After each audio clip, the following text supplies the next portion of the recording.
اور دوسری چیز جو بڑی دلچسپ ہے آج کی سوسائٹی کے لیے، وہ فرمایا کہ رکبنا الابل، اونٹوں کی سواری بہت خوب کرتی ہیں۔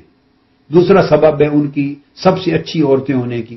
گویا اونٹوں کی جب سواری کر لیتی ہیں تو اس کا مطلب ہے خود کفیل بھی ہیں، نیری محتاج نہیں ہے، سارا بوجھ اپنے شوہروں پر اور مردوں پہ نہیں ڈالتی، جب سواری کر لیتی ہیں۔ اس زمانے میں کار نہیں تھی،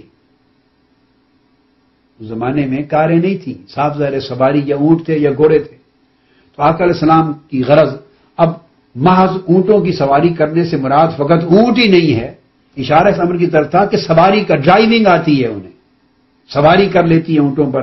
اشارہ یہ ہے کہ ڈرائیونگ کر لیتی ہیں، اور ڈرائیونگ کر لیتی ہے تو 100 کام کاج خواتین اپنے شوہر پہ بوجھ ڈالے بغیر، بچوں کے لیے پک اینڈ ڈراپ ہے، اسکول لے کے جانا ہے، اسکول لے کے آنا ہے، گھر کی ضروریات لینی ہے، کوئی بیمار ہو گیا ہاسپٹل لے کے جانا ہے، آج کی زندگی کی یہ ضروریات ہیں۔ تو جو آقا علیہ السلام نے اشارہ کیا کہ رکبنا الابل، اونٹوں کی سواری کرنا آتی ہے، یہ بھی سبب ہے کہ وہ بہت خوب عورتیں ہیں باقی عورتوں کے مقابلے میں، قبائل کے مقابلے میں۔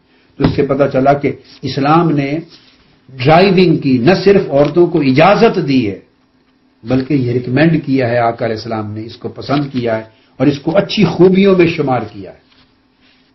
آج ہم اس معاملے میں متردد رہتے ہیں، اور کتنے لوگ ہیں جن کی سوچوں میں یہ چیزیں خارج از اسلام ہے معاذ اللہ، اور اسلام کے خلاف ہیں کہ عورت ڈرائیو نہیں کر سکتی، ڈرائیونگ نہیں کر سکتی، اسلام کے خلاف۔ کس اصول اور ضابطے کے تحت ہم نے یہ قوانین اور یہ احکام اور یہ تصورات گھڑ رکھے؟